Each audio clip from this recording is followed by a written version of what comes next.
बहुत कम होता है। हाँ, इसलिए हम आपके लिए लगवा दे रहे हैं। सुनिए ना, मैंने हम यही नहीं, आप अपना मत कीजिए, मैं सेंटर पर आप लोग से रिसीव करवा लें तो आएगा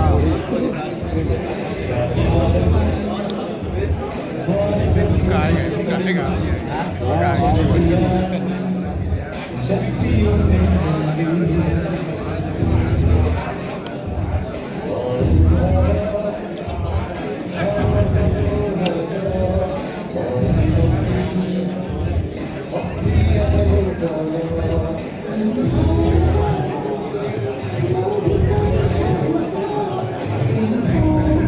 आप उनसे जो लिस्ट जो आया भेजिए, तो मांग रहा है वो, बोला कि कैसे नहीं होगा, भेजिए तो नाम अगर नहीं होगा तो अभी तुरंत बात करेंगे वो। उसको रखो, हम यहाँ इस पर रखें, हम उसी पे नोट करके बैग नीचे रखो। अरे रख लेंगे नीचे यार, रुक ना यार, उसमें लेंस हमको देखना है कौन लेंस काम करे। अरे कोई लेंस काम करेगा तो ऐसा कर रहे हैं आजकल यार, लगाओ लेंस, लगाओ, काम करो।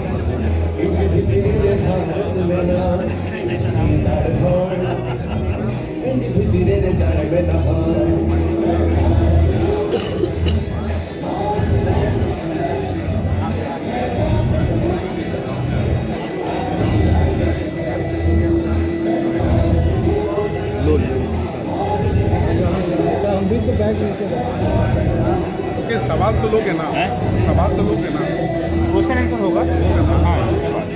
हाँ।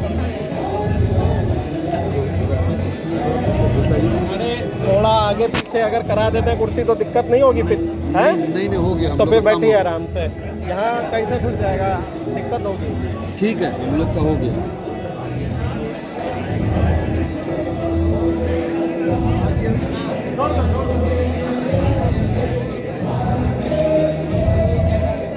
उस समय एक बार फाइनली सेट कर लेना, ठीक है? थोड़ा सा इधर में करके, ठीक है, तो किसी को हमको भी डिस्टर्ब नहीं। खाली किरण आई था ना वो तो हम कैमरामैन हैं हम लोग।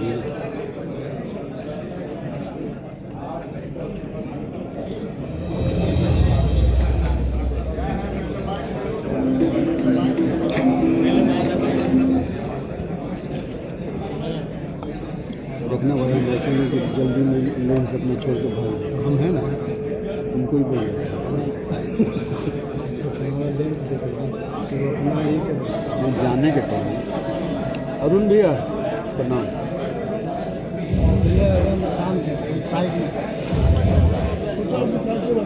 अब सीरियस हो गए हैं, अब सीरियस हो गया अरुण भैया।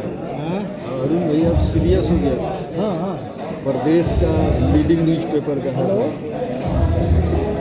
भेज दिए।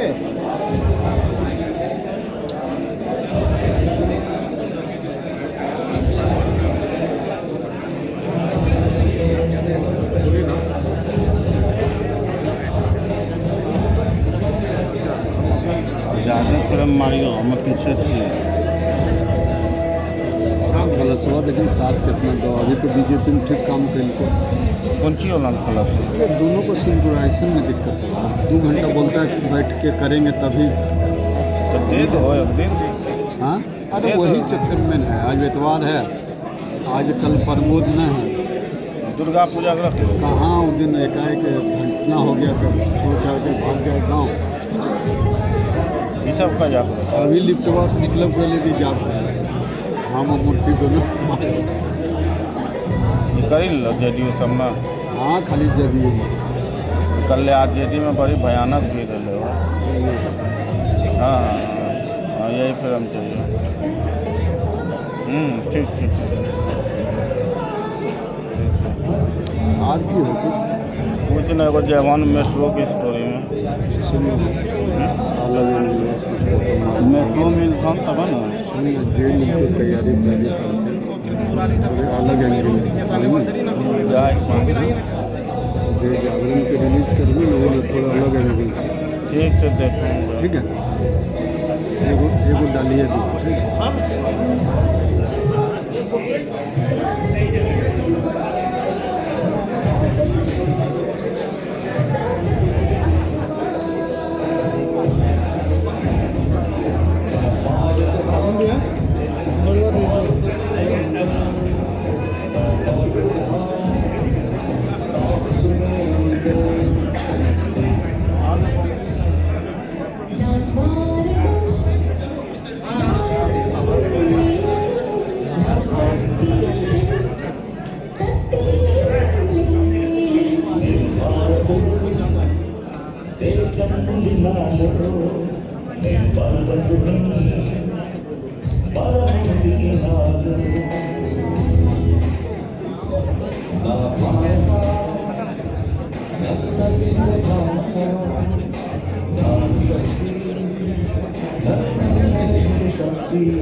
अरे आगे से आगे आप लोग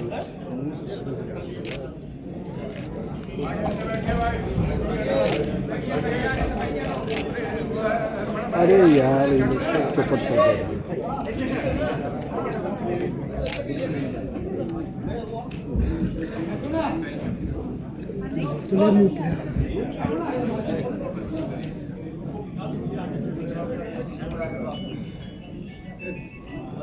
Good afternoon to all.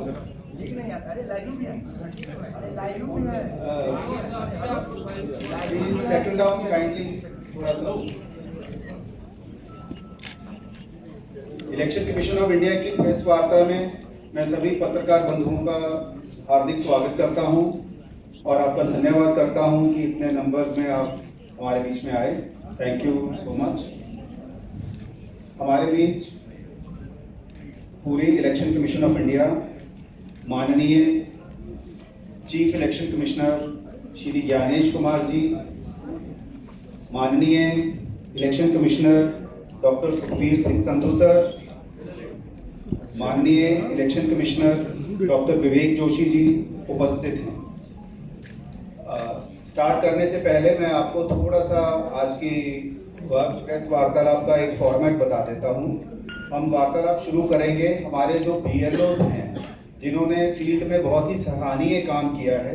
हम 5 मिनट उनको देंगे, उनका अभिनंदन करने के लिए। उसके बाद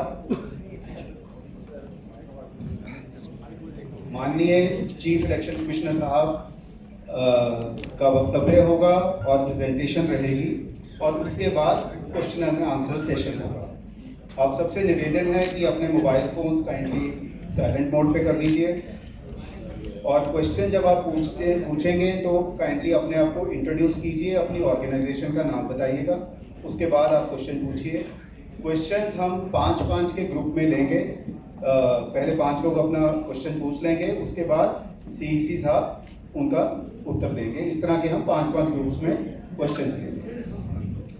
तो मैं निवेदन करता हूं कि जो हमारे BLOs सारी बिहार के डिस्ट्रिक्ट्स के हमारे बीच में हैं वो आए।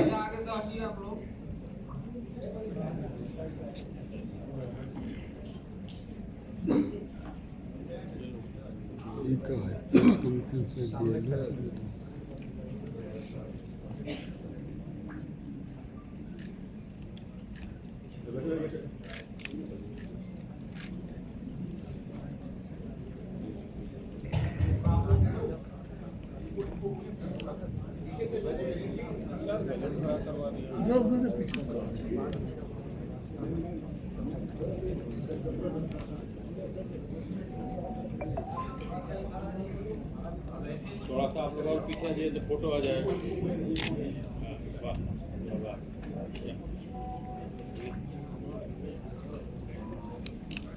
मैं CEC साहब से निवेदन करूंगा कि हमारे BLOs के लिए 2 शब्द कहें।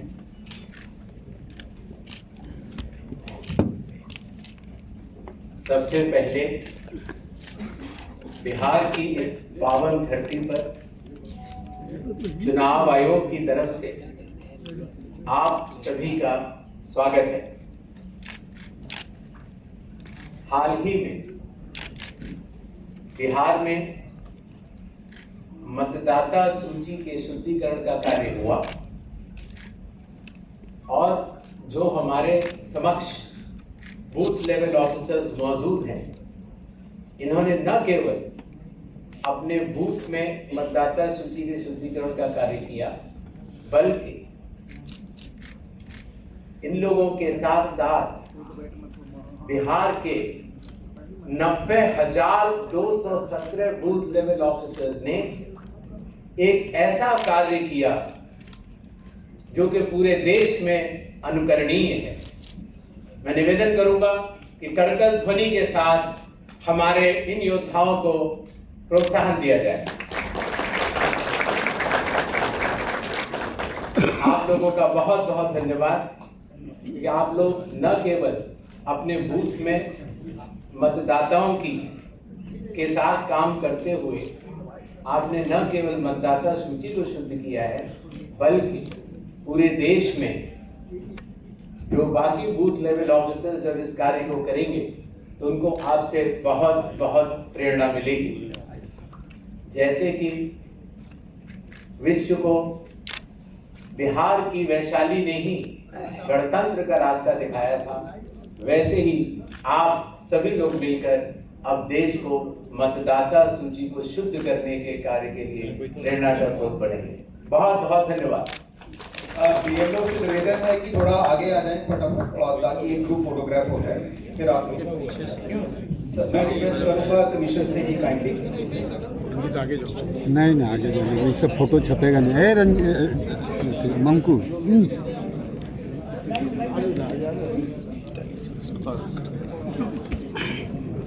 पीछे पीछे पर जाना, नीचे पर जा कुछ थोड़ा सा रंजीत तक। हाँ ठीक है।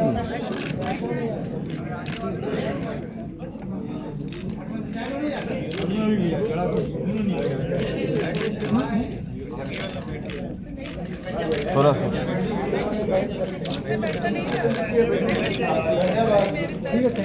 सर, वेट सर, ये मनीष पे हटाई ना हाथ।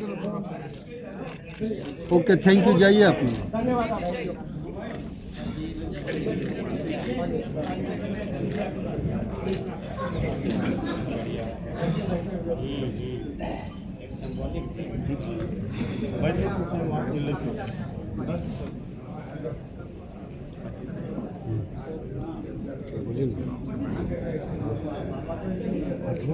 थोड़ा सा समीर भाई आप तो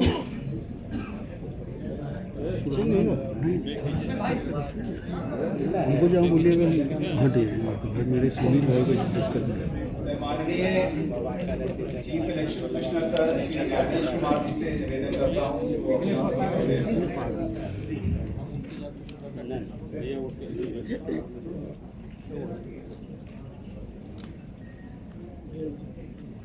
ऑनरेबल भारत के निर्वाचन आयोग डॉक्टर सुखबीर सिंह संधू जी, ऑनरेबल डॉक्टर विवेक जोशी, भारत के निर्वाचन आयोग के वरिष्ठ अधिकारियों की टीम, बिहार के chief electoral officer Shri Vinod Budhiyal जी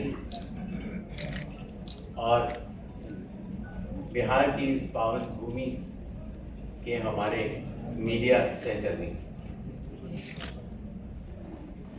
हम सबसे पहले भारत के सभी मतदाता के अभिनंदन करता है।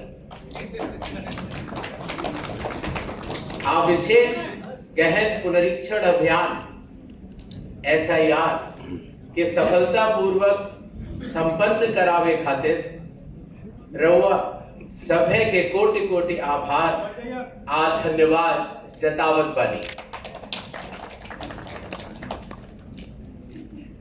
भारत निर्वाचन आयोग की तरफ से बिहार के सब मतदाता सभक अभिवादन करैत छी।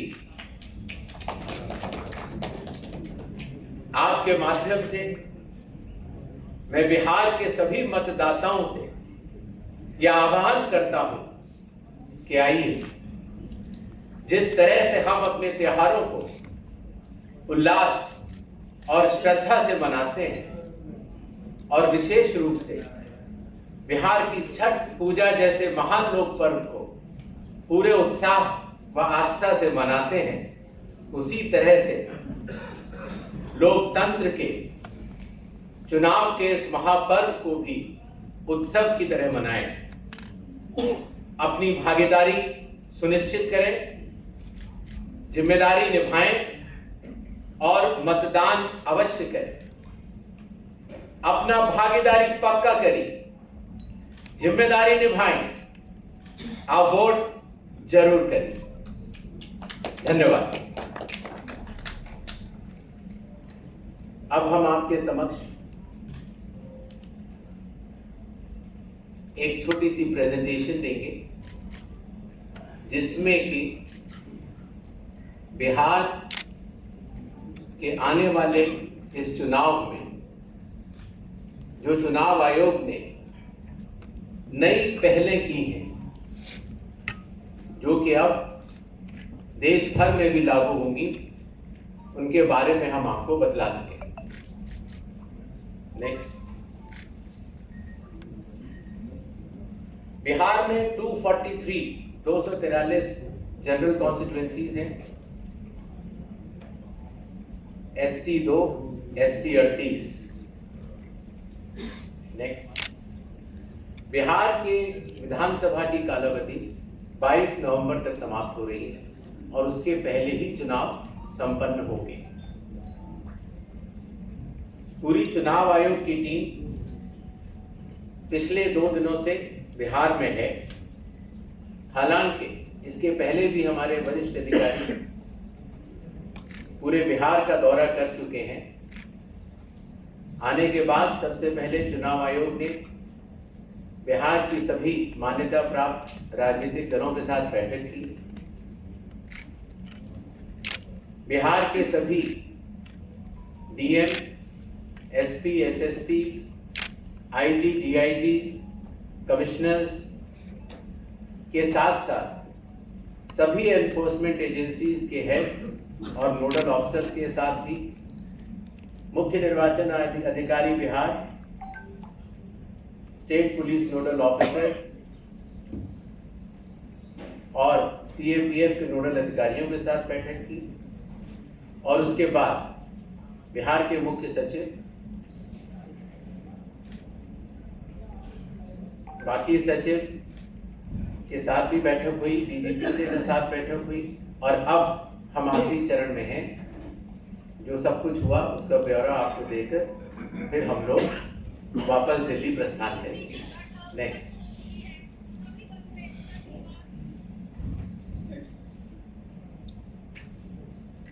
बिहार से शुरू होने वाली कुछ पहलों में सबसे पहले परिशीलन, ट्रेनिंग। बूथ लेवल एजेंट्स की पहली बार चुनाव आयोग ने ट्रेनिंग की और बिहार के सभी बूथ लेवल एजेंट्स 1 की ट्रेनिंग कुछ माह पूर्व ही दिल्ली में संपन्न हुई। साथ ही साथ बूथ लेवल ऑफिसर्स की भी ट्रिपल IDM में ट्रेनिंग हुई और अभी तक देश भर के लगभग 700 बूथ लेवल ऑफिसर्स और सुपरवाइजर्स की ट्रेनिंग पूरी की जा चुकी है। साधारण तौर से पुलिस ऑफिसर्स की ट्रेनिंग जिला या स्टेट में ही होती थी, लेकिन इस बार एक मानक के तौर पर उसको दिल्ली में भी ट्रेनिंग शुरू की गई। मतदाता सूची, इसमें सबसे बड़ी पहल रही विशेष गहन परीक्षण अर्थात स्पेशल इंटेंसिव रिवीजन। ये कार्य 24 जून 2025 से शुरू हुआ और कालावधि पूर्ण होने से पहले ही समयबद्ध तरीके से सभी मतदाताओं के सहयोग के साथ समाप्त हुई। जो बूथ लेवल ऑफिसर्स, निर्वाचन पंजीयक अधिकारी जो इतनी मेहनत के साथ ये कार्य करते हैं, उनके मानसिक मोटिवेशन के लिए उनका रिम्यूनरेशन भी बढ़ाया गया। काफी वर्षों के बाद ये पहली बार हुआ, और खास तौर से EROs और AEROs को पहली बार ऑन रेडियम देने की व्यवस्था की गई। पहले ये बात सुनने में आती थी कि वोटर कार्ड मिलने में बहुत देरी होती है, इसलिए चुनाव आयोग ने वोटर कार्ड के वितरण की हर चरण की एनालिसिस करते हुए अब उसको 15 दिन के अंदर हमारे मतदाता को मिल जाए, ऐसी व्यवस्था की। बूथ लेवल ऑफिसर्स को जब वो मतदाता के पास जाएं तो मतदाता उनको सुगमता से पहचान पाए, इसलिए बूथ लेवल ऑफिसर्स के लिए भी फोटो आईडी कार्ड्स शुरू किए गए। कंडक्ट ऑफ इलेक्शंस, विकास की गति के साथ चलते हुए हर जगह ये समस्या मतदाता लोग बताते थे कि कई बार जब लाइन में खड़े होते हैं तो मोबाइल की आवश्यकता पड़ती है। आजकल मोबाइल कोई नहीं छोड़ना चाहता, तो इसलिए बूथ के कमरे के ठीक बाहर मोबाइल जमा कर अपना वोट देने के बाद ठीक बाहर आए और अपना मोबाइल ले जाएं। ऐसी व्यवस्था की ट्रायल की जा चुकी है पिछले बाई इलेक्शंस में, और बिहार में ये पूरे राज्य में लागू होगा, सभी 90,000 पोलिंग बूथ पर। फिर एक बात ये भी समझ में आई कि जो मतदाताओं को वोटर इंफॉर्मेशन स्लिप दी जाती है, जिससे कि उनको पता लग जाए कि ये बूथ कहाँ पर है, और अगर चाहें तो पहले भी जाके देख सकते हैं, उसमें बूथ की संख्या और पता बड़े फॉन्ट में, अगर आप देखेंगे इसमें तो लाल रंग से उसमें चौकोर किया हुआ है, तो बड़े फॉन्ट पर आप दूर से ही देख सकते हैं, जिससे कि आप अपने मतदान केंद्र में बड़ी सुगमता के साथ जा सकते हैं। इलेक्शन कमीशन ने टेक्नोलॉजी का सहारा कई वर्षों से लिया हुआ है। धीरे धीरे करते करते लगभग 40 एप्लीकेशंस बन चुकी थी, जिसको कि हर मतदाता को या स्टेक होल्डर को बार बार अलग अलग लोड करना पड़ता था। इसलिए सबको मिलाकर एक कंप्यूटर प्लेटफॉर्म तैयार किया गया, जिसका नाम है one stop digital platform ECI net. इसका प्रोग्रेसिव इम्प्लीमेंटेशन अभी जारी है, और बिहार में इसको लागू भी किया जाएगा, और उसके बाद भी अगर कोई काम बचेगा तो उसको पूर्ण करेंगे। कई बार ये बात भी आती थी कि चूंकि पोलिंग स्टेशंस पर मतदाताओं की संख्या 1500 या उससे अधिक हो जाती थी, तो बहुत लंबी क्यूज लग जाती थी, और खास तौर से आखिरी घंटों में क्यू को मैनेज करना मुश्किल भी हो जाता था।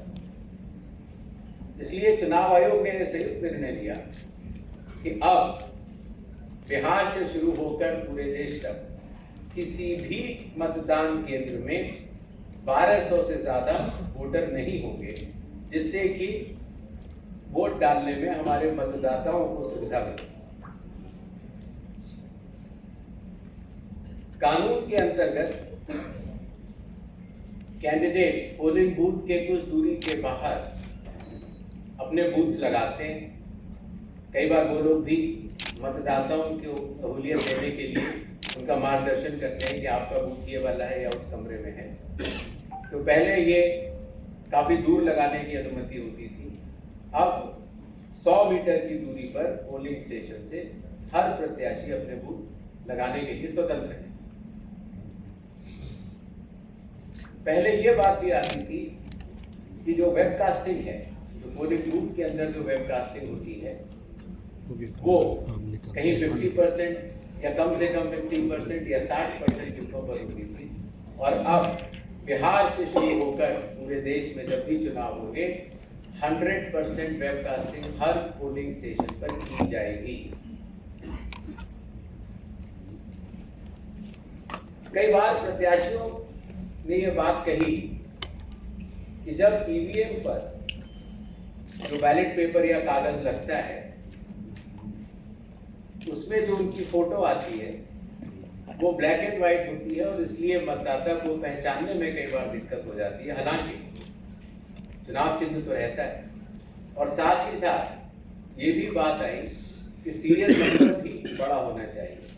इसलिए बिहार के चुनाव से शुरू करके पूरे देश में अब सीरियल नंबर का फॉन्ट भी बड़ा होगा, और प्रत्याशियों की फोटोग्राफ वो कलर्ड फोटोग्राफ लगाई जाए। मतगणना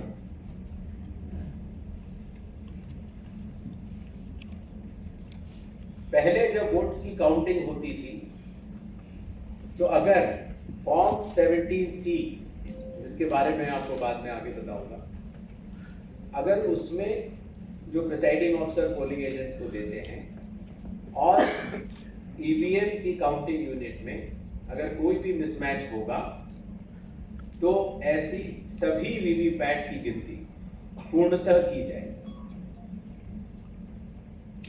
इसी तरीके से पोस्टल बैलेट्स की गिनती भी ईवीएम के आखिरी 2 राउंड से पहले पूर्ण करना अनिवार्य होगा, और ईवीएम के आखिरी 2 राउंड उसके बाद ही शुरू होंगे। नेक्स्ट, और सबसे बड़ी बात, जब चुनाव खत्म हो जाता है तो उसके बाद हमारे सारे मीडिया कर्मी और काफ़ी लोग ये जानना चाहते हैं कि कितने वोटर्स थे, कितने लोगों ने वोट किया, कितनी महिलाओं ने वोट किया। ये सारा डिटेल इंडेक्स कार्ड में अवेलेबल होता था, और पहले हम इसको अलग से लेकर फिर चुनाव के समाप्त होने के बाद काफ़ी दिन लग जाते थे इसको इकट्ठा करने में। उसके बाद हम इसको वेबसाइट में डालते थे, और अब क्योंकि धीरे धीरे ECI नेट का प्रोग्रेसिव इम्प्लीमेंटेशन हो रहा है, इसलिए ये डिजिटल इंडेक्स कार्ड चुनाव खत्म होने के कुछ दिनों के भीतर ही आप सभी को देखने को मिलेंगे। ये था छोटा सा एक ब्यौरा जो बिहार अब पूरे देश को राह दिखाने जा रहा है। 17 नए इनिशिएटिव्स जो कि बिहार में सफलतापूर्वक कुछ लागू हो चुके हैं, और कुछ कंडक्ट ऑफ इलेक्शंस में लागू होंगे, और कुछ काउंटिंग में लागू होंगे। इसके पहले कि हम लोग सवाल जवाब का दौर शुरू करें, कुछ चीजें मैं आपको बतलाना चाहता हूं। भारत में चुनाव संविधान, लोक प्रतिनिधित्व कानून और रूल्स के अंतर्गत होते हैं। दुनिया की सबसे बड़ी चुनावी व्यवस्था है भारत के चुनाव और भारत का चुनाव आयोग, और ये व्यवस्था कई चरणों में बटी हुई। जैसे आपने देखा, मतदान केंद्र स्तर पर बूथ लेवल ऑफिसर, उनके ऊपर इलेक्टोरल रजिस्ट्रेशन ऑफिसर अर्थात ERO, अर्थात निर्वाचक पंजीकरण अधिकारी, जो कि SDM स्तर के होते हैं। जो मतदाता सूची होती है उसको बनाने की जिम्मेदारी EROs की होती है। बिहार के 243 हर विधानसभा में एक ERO होता है, और उन्होंने मिलकर BLOs के साथ मिलकर 243 EROs, 90,217 BLOs ने मिलकर काफी वर्षों के बाद, लगभग 22 वर्षों के बाद, मतदाता सूची के शुद्धिकरण का कार्य किया। अगर ERO के निर्णय में किसी का मत, किसी का नाम अगर वोटर लिस्ट में ना आ पाए, या किसी गलत आदमी का नाम आ जाए, तो इसके ऊपर DM के पास अपील होती है, और अगर DM के डिसीजन में अगर कोई भी त्रुटि किसी भी मतदाता को लगती है तो उसकी अपील चीफ इलेक्टोरल ऑफिसर के पास होगी। तो इस तरह से विकेंद्रीकृत वैधानिक अधिकारियों के तहत मतदाता सूची बनाई जाती है। इसी तरीके से जब चुनाव होते हैं तो चुनाव आयोग हर विधानसभा के लिए एक रिटर्निंग ऑफिसर को नियुक्त करता है, जिसका कार्य होता है अपने विधानसभा में चुनाव कराना, और जो भी उसका रिजल्ट आता है वो रिटर्निंग ऑफिसर सत्यापित भी करते हैं और चुनाव आयोग के निर्देशों का और कानून का अक्षरशः पालन करते हैं। ये बात मैंने आपको इसलिए बताई कि भारत के चुनाव दो भागों में बटे हुए, एक मतदाता सूची को बनाना और दूसरा चुनाव कराना, और दोनों में विकेंद्रीकृत वैधानिक अधिकार दिए गए ईआरओस और रिटर्निंग ऑफिसर होते हैं, और वो चुनाव आयोग द्वारा दिए गए निर्देशों का पालन करते हैं, और अगर उनके पालन में कहीं भी त्रुटि हो तो चुनाव आयोग उनको सुपरवाइज, डायरेक्ट और कंट्रोल भी करता है। इन छोटे शब्दों के साथ मेरे ख्याल से मैंने आपको चुनाव के बारे में कुछ जरूर बताया, और I think we can open. धन्यवाद सर। अभी हम अपना क्वेश्चन एंड आंसर सेशन शुरू करेंगे। एक आपसे रिक्वेस्ट ये है कि आज के क्वेश्चंस आप केवल बिहार असेंबली इलेक्शंस तक ही सीमित रखिएगा, ताकि जो जानकारी आपको चाहिए वो उसका समय रहे सर आपके पास की जानकारी देने के लिए। आप kindly raise your hands. Madam आएंगी आपके साथ माइक पे, आपको क्वेश्चन लेंगे। हम पहले 5 क्वेश्चन लेंगे, उसके बाद फिर 5 क्वेश्चन इस तरह चलेंगे। मैडम दीजिए।